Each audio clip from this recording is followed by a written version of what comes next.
good morning and good afternoon to those of you joining from all different time zones. We're here today, and I'm pleased to welcome both Teresa Wellborn and Courtney Michener-Miller from AstraZeneca. And before we jump into introductions, I'll take you through a few little housekeeping items. So all of the listeners on the line will be muted. And if you would like to ask a question or like to chat live, we can go ahead and unmute you. Just type in the chat box and send it to the host, and we will unmute you. And then if you have a question during the presentation, you can type it into the Q&A box and select send to all participants, and we will get to your question throughout the session. So we are recording, so there will be an opportunity to follow up after the call as well. So diving into today's speakers, welcome Courtney Michener-Miller from AstraZeneca. She is the Enterprise Learning Infrastructure Lead at AstraZeneca. She's leading a global learning transformation effort focused on creating innovative and agile technology ecosystem that will enable and ignite a culture of lifelong learning. So welcome, Courtney. And Teresa is an affiliated senior research scientist with CEO and the Will and Maggie Brooke Professor in Entrepreneurship, and she's the Executive Director in the Alabama Entrepreneurship Institute at the University of Alabama and the founder, president, and CEO of EE Pulse. And Teresa runs a very large project many of you may know, but she runs this project focused on employee resource groups, or ERGs, and how these programs are helping advance diversity and inclusion initiatives, as well as overall company performance and innovation and growth. And so the work consists of research, best practice studies. We have an annual ERG Leadership Summit that's coming up in August. We hope you all can join us. And then also training for ERG leaders. And so her work, she's been at this for about 15 years, and so it's a pleasure to hear from you today and your dialogue with Courtney around why and how ERGs work within corporations and organizations. So without further ado, I'll turn it over to Teresa. And thank you, Jennifer, for that introduction, and welcome, everyone. I'm really happy to have you all here, and I want to thank you for being part of this program, and I also want to thank Courtney for joining me. I'm going to go over some data from our latest ERG survey, and then when I'm finished talking about some of that work and some of our overall findings, I'm going to hand it over to Courtney, who has a very impressive story that really demonstrates how ERGs are working at AstraZeneca. So I think between the data and the story, you'll get a lot of ideas about things that you can do in your own organizations. So just by way of background, I want to start out and take you back to the origins of ERGs. So they were started, at least what we can trace back is the beginning in 1964 in response to what was called the Rochester Rebellion. Rochester, New York is infamous for being the first city in the United States to experience a race riot. And the president of Xerox took this issue personally and said that he had responsibility to do something about it. So he started what was called the Black Caucus, and the idea was to really mobilize the Black employees within Xerox to do something to not just help the company, but to also have a positive impact in the community. And then since that time, the caucus has evolved considerably. So we all heard of other terms for what I'm calling ERGs. It moved to affinity groups, and then we started talking about employee resource groups, and today many organizations are using their own unique names, networks, and then business resource groups. So for the purpose of this webinar, I'm going to continue to use the term ERG, but we mean the collection of all these organizations. And they've been evolving quite a bit. So in terms of the numbers of companies that have ERGs, you can see here I've got one quote that says 90% of Fortune 500 companies do have ERGs, And in addition, what we're seeing is a number of small companies that are starting them. So, firms with as few as 1,000 employees are starting ERGs. So we're seeing expansion and a lot of work being done. And that leads us to think that there's something about these groups that are successful. So given they've been around for a long time, what do we know? So there's a couple little pieces of information that have been made public and that are reported in a number of studies. So how they're organized, a lot of reports on governance structures within companies, how they're organized locally and globally. Within an ERG, what does a leadership structure look like and what are responsibilities? We also have an evolving amount of information on the types of ERGs. So we see them really kind of bucketed in a couple areas where the original focus was on what I'll call attributions focus. So based on Title VII categories, based on race, gender, et cetera. But we've added to that with professional-centered ERGs, so technology, for example. And we have a mix of attributes and professions, women in technology, another example. And then lastly, we have ERGs that are focused on social causes like sustainability.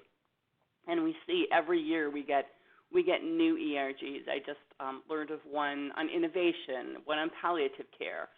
So we see this evolving. There's also a lot of case studies of successful ERG work, and you can read about those. What we tend to see is that the more active ERGs have been studied more. So, for example, there's quite a bit on women's ERGs and LGBTQ ERGs. So, again, cases, experiences, examples. What was really interesting to me in learning about ERGs is that even though I could find all of these articles and companies using them, there is very, very little academic research. So as an academic, I think that's important. As practitioners, it's important to you too because it means we don't really know why ERGs are working. And that's important when you're trying to make a business case and you're trying to get a budget for your ERGs, and maybe when you're trying to expand them. In fact, I just finished a literature review, and we only found 33, just a little bit over 30 studies on ERGs. And again, for something that's been around since the 1960s, that's amazingly low because we in the academic world like to study things and add to the literature. So this is really a field that's been ignored. And there's a lack of rigorous studies that look at cause and effect. And with that, we wanted to change this. So we really started this ERG work as an initiative to get to some research and understand why they're working, if they're working, what the underlying dynamics were. How do you assure that when you start an ERG, it's going to meet your needs? And the first thing that we did was started the ERG Leadership Summit, and that was in 2012. Our first host was Mattel, and we had about 70 people at the event. Since then, we've been doing it annually, and the last year we had 200 people, and we could have actually had more, but the room held 200, and that was what we capped out at. So there's been an ongoing interest. One unique feature of this event is that it's a data-driven event. So every year since 2012, we have collected data, partnering with the companies who participate, and then also some of our sponsors. And the data comes from the members of the ERG. So we have pretty good trend data. We have data focused on the themes for the ERGs. And what I want to do today is share with you the results, some of the results from the survey research work we did last year. And before I get to that, I just wanted to give you an overview of some of the findings since we started doing this work in 2012. Number one, I feel really confident saying ERGs are successful because in all the data that we have collected from we have over 200 companies that we've worked with, what we see is that ERG members are more energized at work, they're more engaged, and this means on survey data that we're comparing ERG members versus non-ERG members, and their scores are statistically significantly higher, which is really amazing when you remember that people are doing their ERG work on their off hours. So they're putting in more hours. It's volunteer work. They're not getting paid for it, but it's resulting in them having higher scores overall and being more involved in the companies. We're also seeing that being an ERG builds individual confidence, and that confidence translates to other things, such as innovation, and it develops people as leaders. The interesting thing we found on the confidence innovation link is that it doesn't just result, ERG membership doesn't just result in them being innovative in their ERG, they're taking it back to their jobs. So we're creating a safe environment where people can experiment, come up with new ideas, and see the results of their work, building their confidence, and then they're willing to try new things in the job. And that's a big positive impact for organizations. Also, the ERG sponsors are learning a lot, and they're learning via what we call reflective learning. So if I've never been exposed to a different kind of group, all of a sudden now I'm working with them, I'm learning about them, and I'm reflecting on what I've been doing and how I've been behaving and what I've done. So what we're seeing people reflect, learn, and change their behaviors. The other thing we've learned is that the ERG movement can grow really quickly. So we've seen companies start ERGs and within 3 years have grown the ERGs in the companies, both the number of people in one ERG and multiple ERGs, and then have measurable impacts on the organization. Now, it sounds like a great story. There's always a few naysayers, and it's interesting because the negative feedback we have received from studying companies, doing survey work, is really always from people who are not in the ERGs. We do a lot of work where we go in and we collect data from ERG members and a random sample of non-ERG members, and it's that comment data from the non-ERG members that's negative. My favorite comment was, I hate ERGs. I don't know what they are, but I hate them. So it's that fear of the unknown or feeling like, why don't I get to be in a group too? The other thing that's interesting about ERGs is when you're trying to make a business case for them, talk about why they're successful, there's so many non-intuitive issues. So number one, you're going in there talking about diversity inclusion and suggesting a group that is the opposite of being inclusive, right? We're going to have a group for just this one type of person. So that's really not intuitive to a lot of senior executives. There's also something we've seen happen, which I'll call the superior ERG syndrome, which is one ERG thinking that they're better than all the other ERGs. The other question a lot of organizations have and still are struggling with is when is it a club and when is it an official ERG? So we have something that's having a positive impact, but there's still a lot of questions, and that's why we need some data. Now, for those of you who are interested in data overall, we have been doing this research work since 2012 and have focused on a number of other different areas of research. Today I'm just going to talk about one focus from last year's survey, and that's really focused on growth. So the theme for last year's summit was growth, and we talked about ERGs impacting the growth of individuals. So how do I grow my individual skill set? And then growth of ERGs in general, getting more members, adding types of ERGs, and then ultimately growing the business. So how do ERGs, if they're doing all this good work and they're positively affecting diversity in the culture, then there should be some spillover to overall business results. Now, in terms of the 2018 study, we, again, we collected survey data from ERG members at multiple companies. We had over 30 companies participate.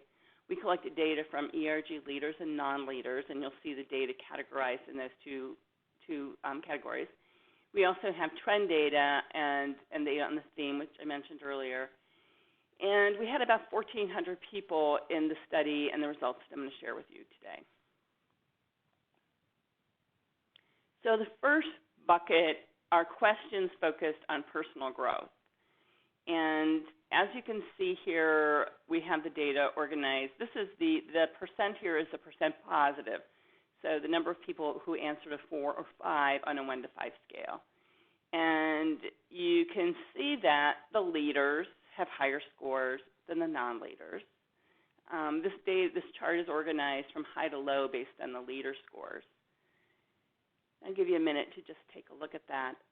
When I look at it, what's interesting is that there's a lot of opportunity that we could be going after. So these big differences between the leader scores and the non-leader scores, does it represent actual events, or is there an opportunity to communicate better? So if we really are, let's take the first one, if the ERGs are doing things to add to new knowledge acquisition, are people not participating enough? Do they just not recognize what's happening? And you can look at all these questions in that way. The biggest gap was on the ERG members teaching and training others in the organization. That's a huge opportunity because most ERGs are putting on programs for the rest of the organization, and if it's only the leadership doing the work, then you're not getting the benefit you could get if other members were more involved.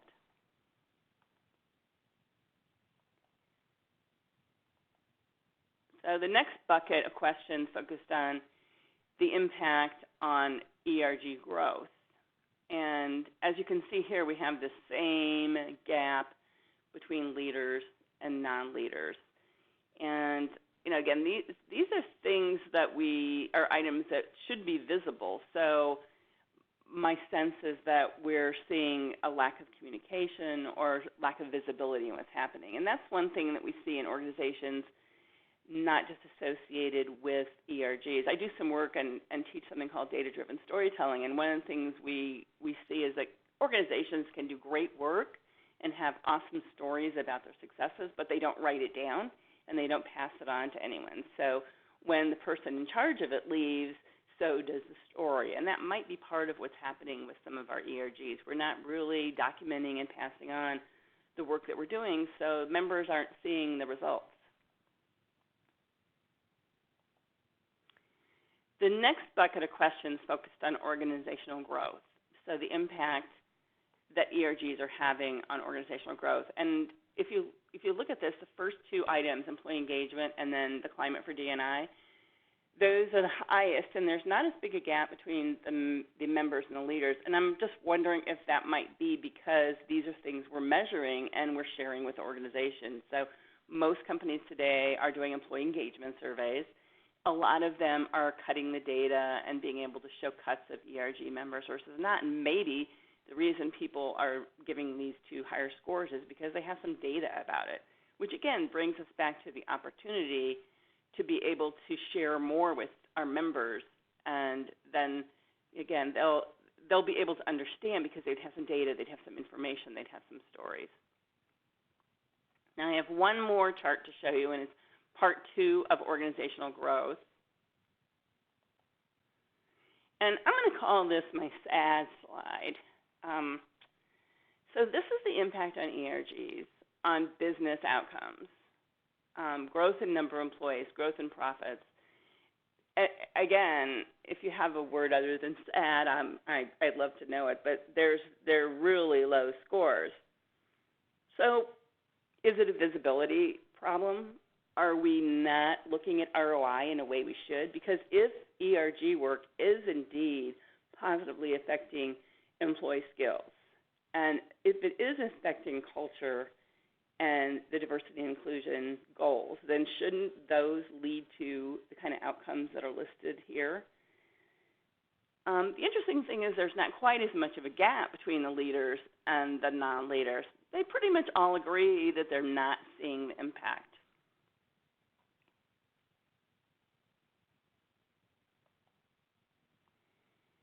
And I really want to emphasize this because impact is an important and significant opportunity for us. Being able to show the impact of the work that our ERGs are doing is really critical for sustainability and for knowing how and why they're working. And there are two ways you can go about that. You can collect impact data, and my guess is that's why those engagement and D&I scores were higher. You can also, if you don't have the data, look for impact stories and document them and share them. So, and again, I think teaching also how to do ROI, there's easy ways to do it, can be a significant skill that we provide to not just the ERG leaders, but all the ERG members.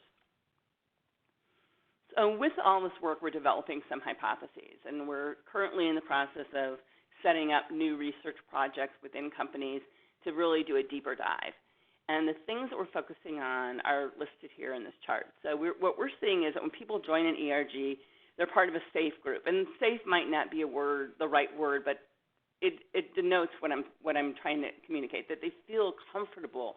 They feel like they can say things that might be more risky.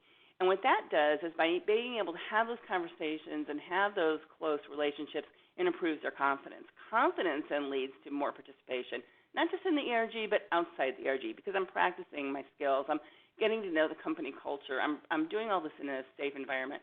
It also leads to more accountability, and these are behaviors that help companies drive performance.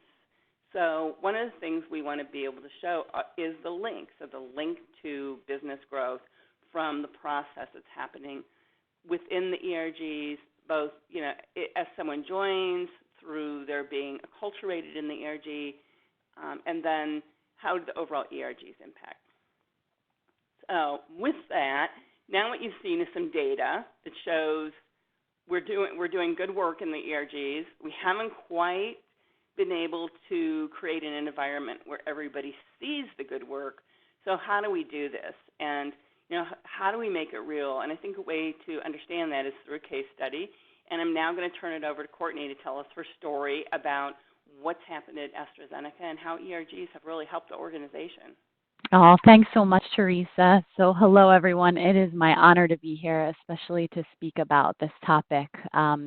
Although I'm representing AstraZeneca on this call specifically, I'm just representing my role as an ERG leader within the overall company and within the U.S. business specifically, and what's transpired at AZ in the past 2 years. So sit back and enjoy the story. For someone who likes to facilitate and read the room, it's always hard to present online. So I look forward to the Q&A that we'll have after this. So please be jotting down your thoughts and questions as we move along. And Teresa, your research there is just so relevant, and can't wait to dig into that as well. So I start with this slide, which is a summary of the current ERGs that exist within AZ in the U.S. business. I've been with AstraZeneca for 5 years, and since I started with AstraZeneca, I've been involved with the network of women and found myself in a leadership role about 3 years ago. There has been a drastic shift in my experience from my first year being involved with ERGs until now. So that's the story that I want to represent today. So you can start to connect what we've done at AstraZeneca to how this might work for you in your environments that you're in. So 2 years ago, we had a new leader that came into our organization, and his name is Ruud. And Ruud was very passionate about inclusion and diversity and decided to sit down with the ERG leaders for breakfast. So in and of itself, that's an honor, right? You don't find yourself as an ERG leader being invited to sit down for breakfast quite often with the leader of the business. So we were wowed by that. That gave us some momentum. We were excited. During that breakfast, he talked to us, he questioned us, he found out pain points for us with all of our different lenses and how we've been influencing the corporate culture and ways that we could improve. And with that, he took our feedback back to the leaders of the actual I&D strategy in the business, Liz and EJ, said, listen, we're going to do something about this. I want you to prepare a formal strategy for me and come back to me in several days' time along with my leadership team. We want to do this and do this right. So from the top, we had support that had never been there before, and that was important. That I&D strategy was, of course, beautifully crafted by Liz and EJ. And then from there, it was given to the ERGs to own. So although the strategy was done at an executive level, it came back to us as the leaders of the ERGs to take the I&D strategy within the U.S. business. So if you could progress to my next slide there, please. What happened next is quite a tale. So we took I&D in the organization and we went about it like a product launch, because at AZ that's what we do, right? We launch phenomenal products for patients. And so we decided that our I&D strategy was going to be a product that we were going to launch to the business. So with the support that we had from above and a small but mighty budget, we went about that path. So we had a senior leadership support council that was put in place. we as the ERG leaders formed a steering committee. We mobilized the people that have been parts of our ERGs as a whole to get behind the launch of the IND strategy in a symposium, in a conference. So an actual 3-day event that was going to happen in June.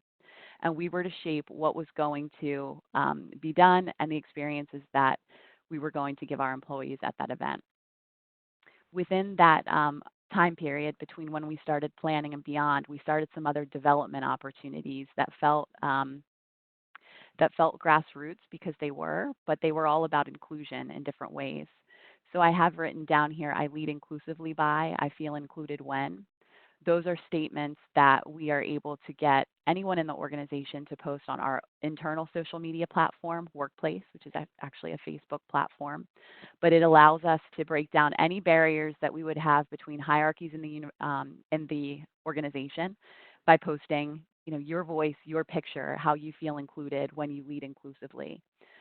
We had Inclusion Speak start, which was EJ, who was one of the leaders of this strategy, with his very brave approach to addressing issues we don't like to talk about in the workplace.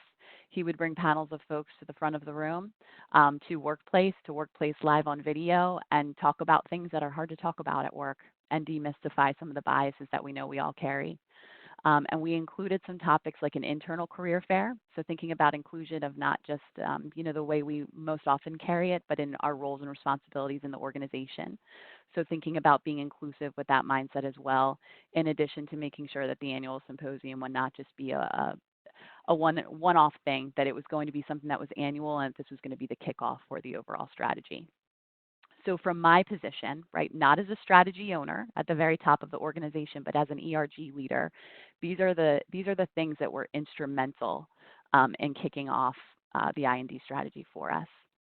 So my next slide features our logo for inclusion and diversity in the organization now.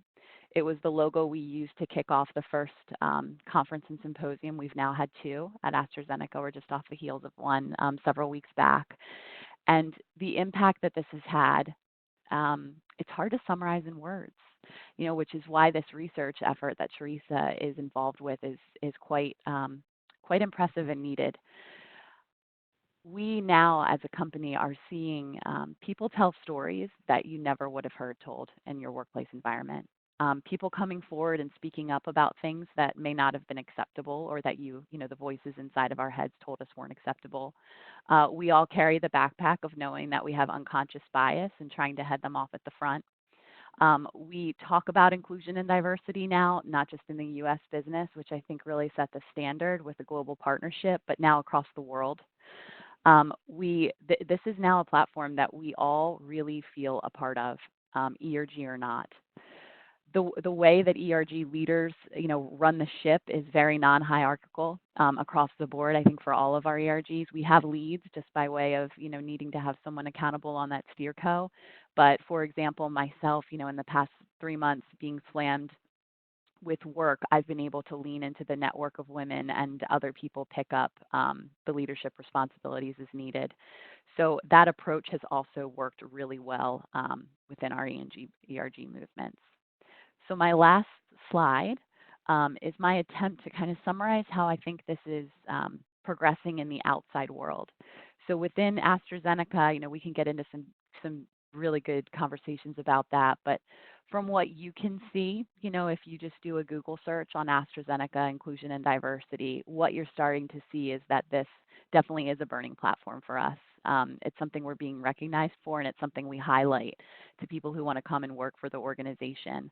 And it's really part of the fabric of who we are now. So these are actually hyperlinked. I'm sure they'll be sent out after this presentation, but they include overviews of the Inclusion and Diversity Conference. That's a great highlight video, so you can really get a look and feel for how that conference felt.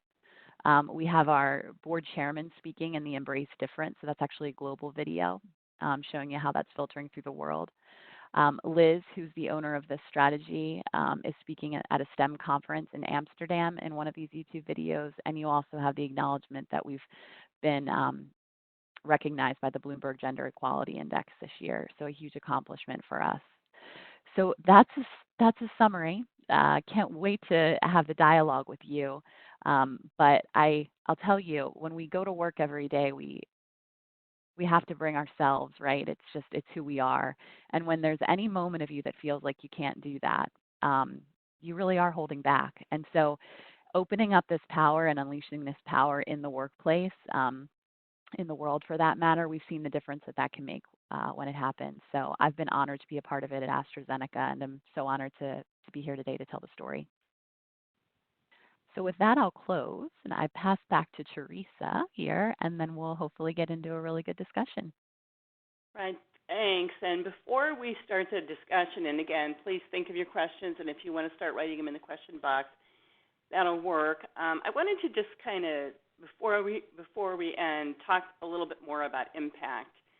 So one of the things that we've been doing with the research over the last few years is based on something we call an impact model.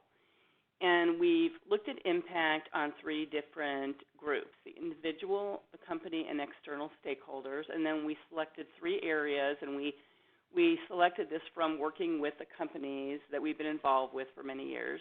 So what's the impact of things like talent management on the individual, the company, and the external world?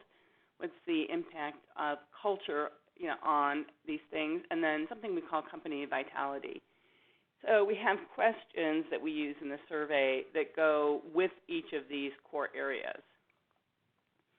Now, in the last year, in 2018, what you're seeing is the results from that survey.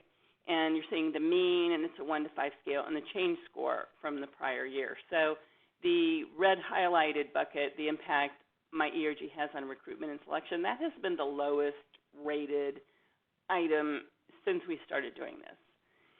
It's interesting because a number of companies that see that have said, I realize that we used to use ERGs for recruitment and selection, but we stopped when we built up our talent management group. So at least within some companies, we've seen them take this to heart and really try to bring ERGs back into that process. And the highest score is on the impact ERGs are having on the overall environment of inclusion. So, and all of them are in the 3s. Nothing is overly high. And what you'll see is that there's been some downturn since last year, and that's one thing I wanted to point out. This particular chart shows the trend data from 2014 to 2018. And in a lot of the items, we did see it go down, kind of closer to what we had in 2016. And I wanted to mention it because, one, I'm disappointed. None of these scores are overly high to start, but given all the work companies are doing in the ERG space and in D&I, we really expected things to continue trending upward. What we're hearing from interviewing employees is that a lot of this is not necessarily coming from their companies, but from the external environment that we're all experiencing today. And it's not just in the United States, it's around the world. So we're particularly challenged with being able to help people bring themselves to work. I mean, I have people I've talked to said that in all their years they've never been afraid to be in certain places, and now they're fearful. So, given that there's more to do, maybe our ERGs can even have more of an impact if we call on them to do it. The grassroots effort part of the ERGs is particularly powerful, and we see that in the AstraZeneca case, and I've seen that in a lot of other organizations because they're able to very quickly communicate information and share and teach. And we're hoping that we can make that happen even more powerfully so that these scores go up rather than go down. And it just gets to the whole issue of impact on the individual, impact on the organization, and impact on our communities. So I'm going to go back to the confidence question. ERGs can build confidence, and that's important because what we're trying to do is weave organizations that take into consideration all the kinds of people that are in our businesses and also that are our customers. And we can only do that with people being able to come to work and bring their best selves. So with that, we want to open it up for questions. And while we're getting questions, I actually have one. And what I wanted to do, Courtney, was ask you a little bit more about the global comment that you mentioned, because a lot of our companies we work with are starting to try to bring their ERGs into their other countries that they're doing work in. Could you tell us a little bit about what you're doing and what some of the challenges are and how you were able to overcome some of those challenges? Yeah, with the global remit specifically, Teresa. Yes, thanks. Yeah, so this is again, this is a really, this is complex because AstraZeneca is a corporation of about 65,000 people across the globe. And the U.S. business was where this grassroots ERG effort blossomed, if you will. But the ERGs are across the globe. So there was a really interesting handoff and partnership as the U.S. was basically asking permission, right, with firm leadership to kind of take an IND strategy that is really overall owned by Global and do what they wanted to with it in the way that they wanted to. And the fact that that was number one, blessed, and that Global said, okay, we trust you to take this and go with it. Please share back. Please stay in partnership. Help us continue to shape how we're doing this globally. But let's use the U.S. business just as a great case study in and of itself. Sometimes the stories don't go like that, right? When you're having the global versus market handoff. So that was critical, a critical success factor. The leadership that was in place within the global organization was with open arms, welcoming any best practices in how to do this. In addition, then the feedback that has happened within the past 2 years has directly fed the corporate IND strategy. It has inspired people across the globe to get their ERGs more locally stabilized and running.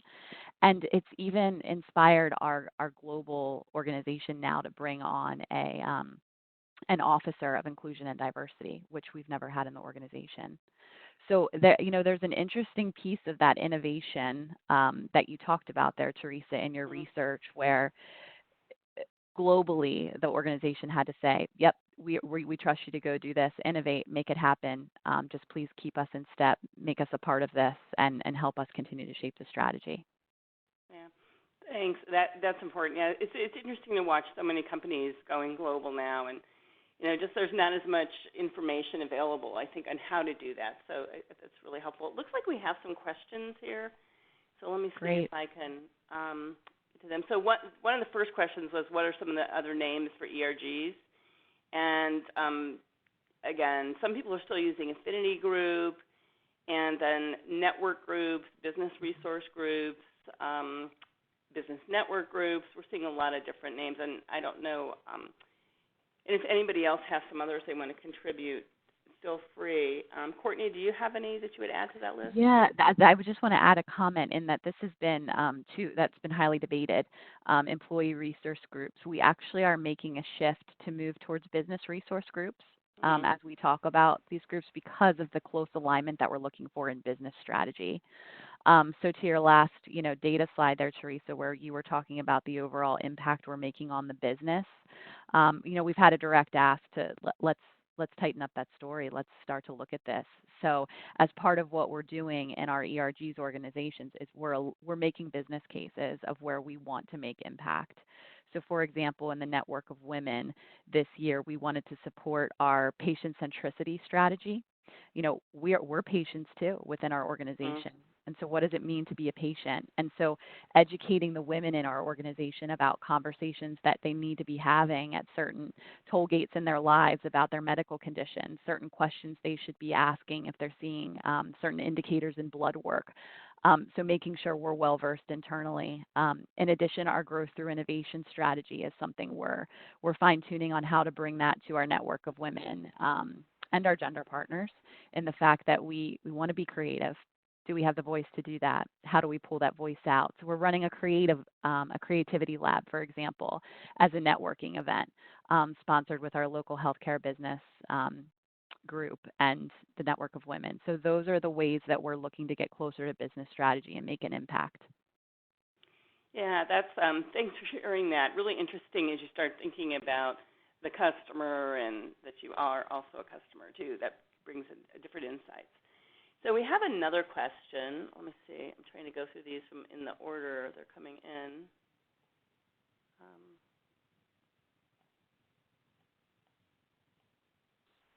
sorry. Let's see. It looks like Teresa, I'll jump in here. Yeah. I'll jump in here. Yes. So, to read them. So are they measuring these org impacts, or is this purely subjective? Might be less willing to be positive about questions about measurable business outcomes. Can you guys speak to that? Yeah, so I can start. Most of the measures have been more subjective in the work that we're doing because we're doing survey work, but in some of the case studies, we have been able to help them learn how to do the ROI and be able to get some of the more objective measures. That's really on a within company basis, but when it comes to innovation, that's one area companies have really been able to do a deep dive and track how things that they're doing in their ERGs are affecting sales, for example. So one of the companies that's been involved is the Frito-Lay group of companies, and they developed, their Latino Hispanic group developed a guacamole chip, and so just being able to say, and again, it's easier when you're in a retail market, but being able to say, here's something we did, and here's the effect on sales and customer acquisition. And we've seen that with a number of companies. Courtney, do you have a response to that? Yeah, I agree, and I'll tell you when it comes to measurement and firm benefits realization plans and how we tell that narrative, certainly room for improvement there. I think I go back to the fact that the patients that we serve are diverse. None of them look the same. They're global in nature, and we need to be able to get to everyone and speak the language of everyone. So from a corporate, measurement, business, sales, impact approach, that would definitely be it. I also feel that corporate responsibility has taken on an entire new light for those of us who find reward in that, right?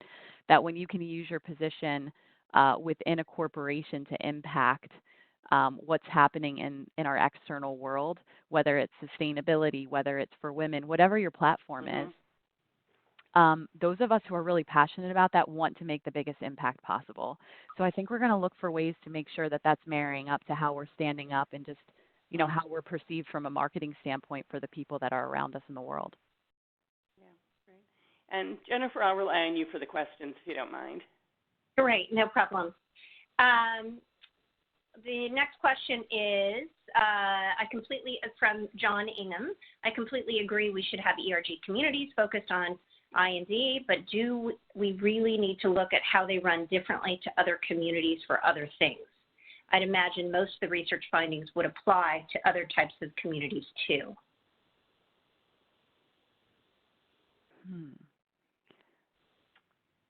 Yeah, so go ahead, Teresa.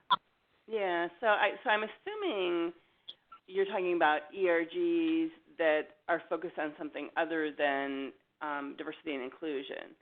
And so maybe that would include an ERG focused on innovation or sustainability. And, at least what I've seen in companies is that has a really positive impact on the employees because we're bringing them together for something they're really passionate about, even if it isn't necessarily a D&I goal.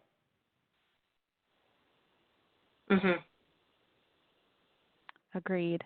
And I think I'm tracking the question. I may be making this up on how I'm responding to it, so this might miss the mark. But there's, storytelling is so important. And when you hear somebody tell their story, you're thinking about their story, but you're also thinking about your own, and that allows you to bring that in other places. So let me just tell, there's one story in specifically about a woman that stood up in a very large forum. And she was not only the only woman within her sales region, but she was the only Black woman within her sales region. And she told that story in a way that was so powerful and so transparent and so clear that after she told that story, we had about 5 other people that then needed to tell theirs, on a platform to a very large group. We all heard our voices within that. We all took that back to our communities. No matter what role you are in the organization, if you're looking to drive, if you're in HR and accountable for HR, you think about, wow, well, how did that happen? That number one, she's the only woman in that region and the only Black woman. That then makes you go back and explore that. It makes you think about the unconscious bias that you might have. The men around her then were thinking about how they've been speaking to her and how she's been feeling. And now that she's shared that story, that then changed culturally how that was the impact that was going to make. So I think when you talk about cross-community, you have to think about it in a bit of a non-standard way. ERGs are made up of people who are looking for belonging in a way that when they feel belonged and they feel safe, they're able to then contribute to the greater society. And so I don't think that really gets to the point, but that's where it took me, and that statement, that's where it took me in my thinking. Yeah, that's a really great story. And what I wonder is what happened. I mean, the fact that she was able to feel safe enough to speak up in front of that group is pretty impressive. So Yeah, there must have been, I mean, you have to have the right culture or the right behaviors or the right safety net to be able to do that. exactly. Exactly. And that is, that's almost like a second year, right? We launched the product of inclusion and diversity, and now year two, where we are hearing voices that I am just blown away by the sincere honesty and the courage that it takes people to tell their story. And they're telling it internally, but they're also telling it on platforms like LinkedIn. If you look at AstraZeneca's LinkedIn stories right now in the past month, you're going to see some stories there that are directly correlated um, to our transgender community that will absolutely, you will just not believe that people are coming forward in such an honest way. It just makes you feel like a better human when you're a part of that. And so it's coming through in many different ways. Thank you. Next question. How are ERGs seen as having similarities and differences from unions?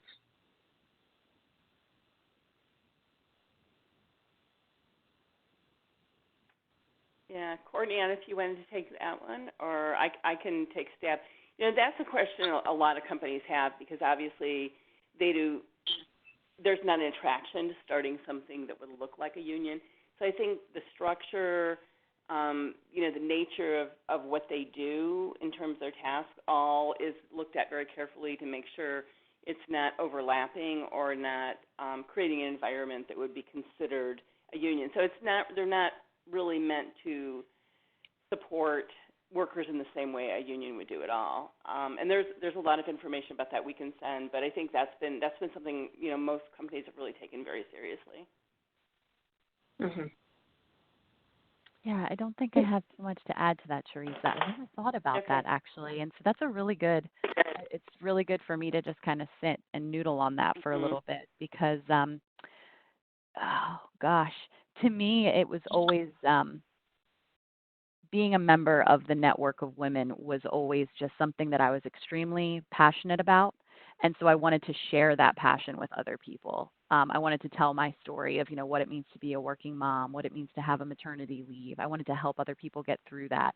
So it was really driven by a human element. That would be that would just be my comment to that. Thank you. Yeah. Next question. What's an ideal size for an ERG? And what's the smallest number of members required really to be impactful?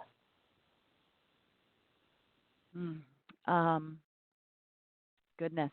I think that's kind of up to your organization and those stakeholders within it, what good looks like, what good feels like, what kind of impact you're looking to make. I guarantee if you have a 3-member ERG, those 3 people are probably making a significant impact to each other, that they've banded together for whatever their cause or reason is.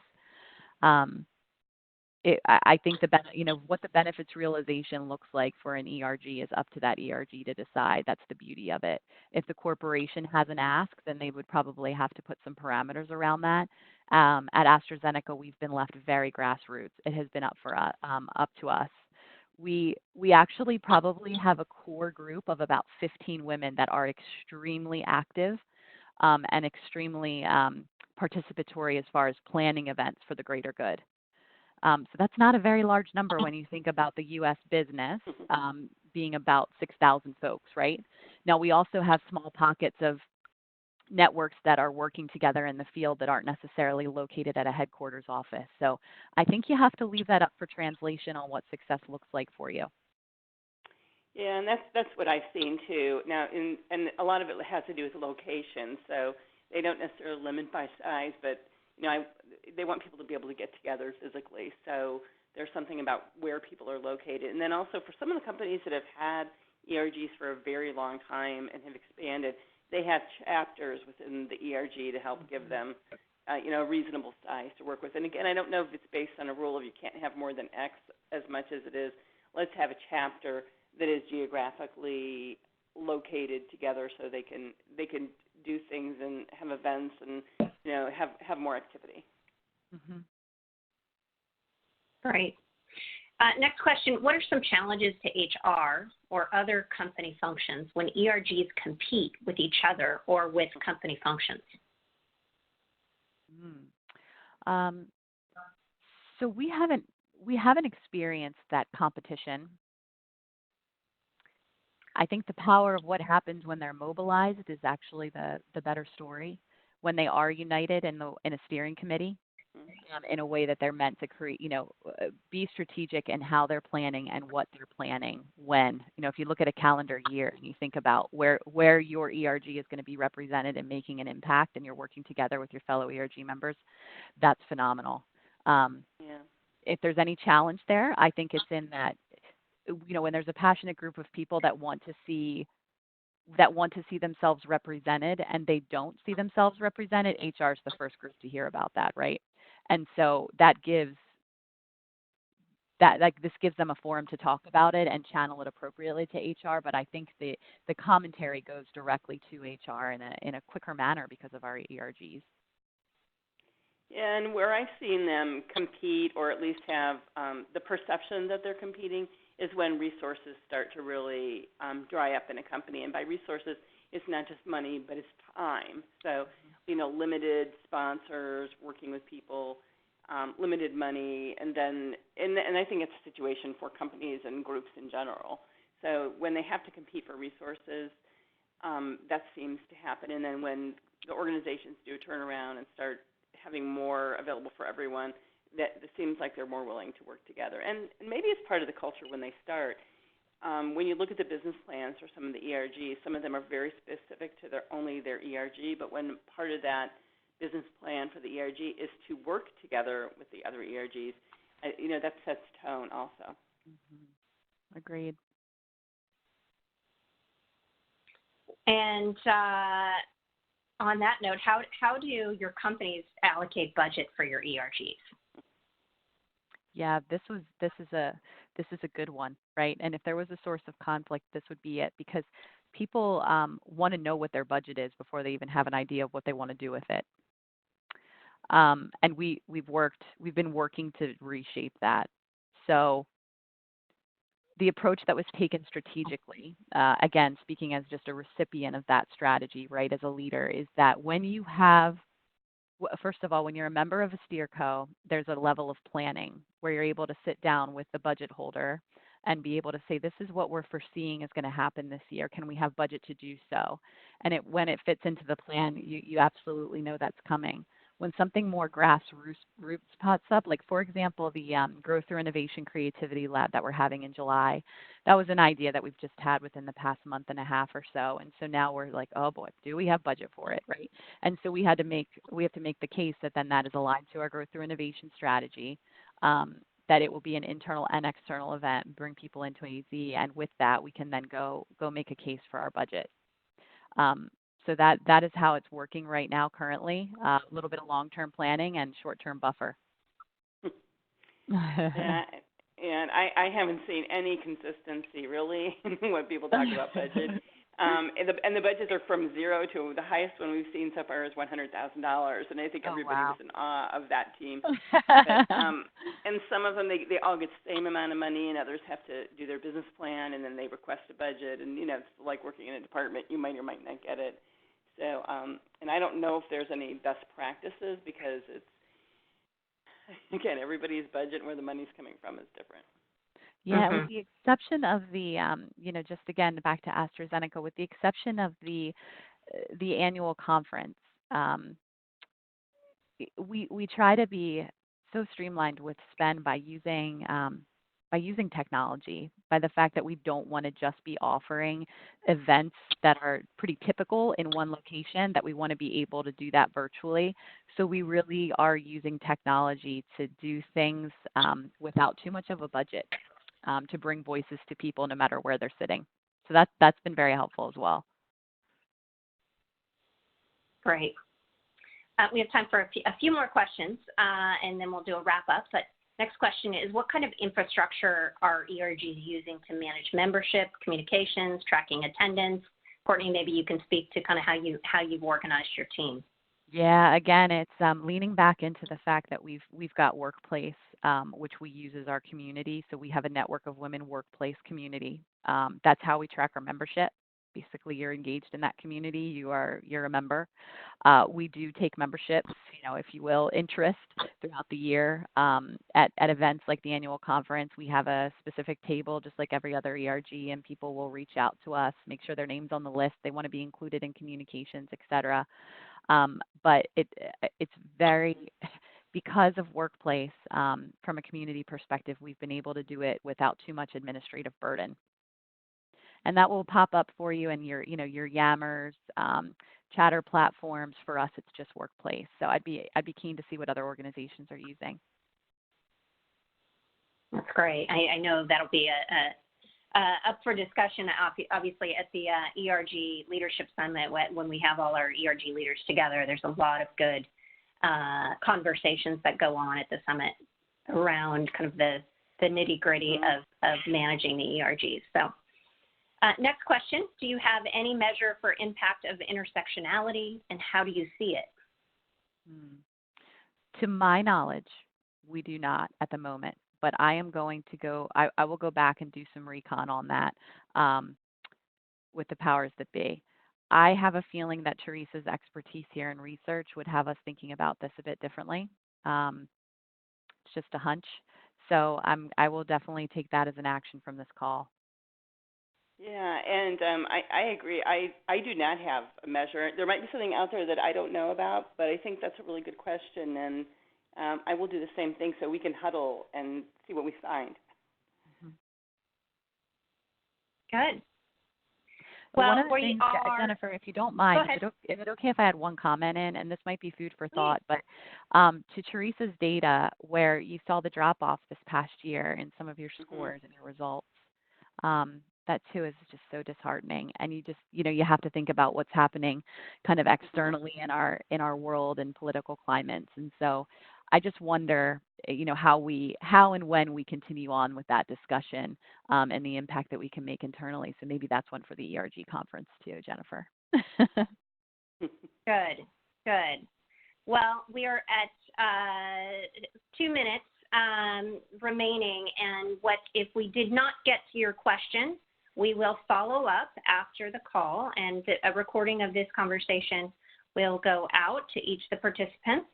And I will put a link into the Q&A section on the page that includes a lot of CEOs' research around ERGs, as well as a link to sign up for the conference.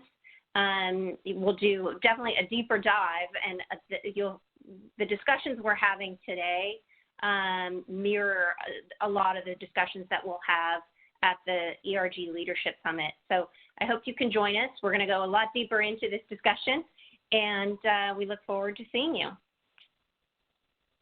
Thank you, Courtney. Thank you, Teresa, and we'll follow up. Oh, thank you all. So great to be here. Appreciate it. Have a good rest of your day. Yes, thank you, everybody. Thank you, and thanks, Courtney and Jennifer.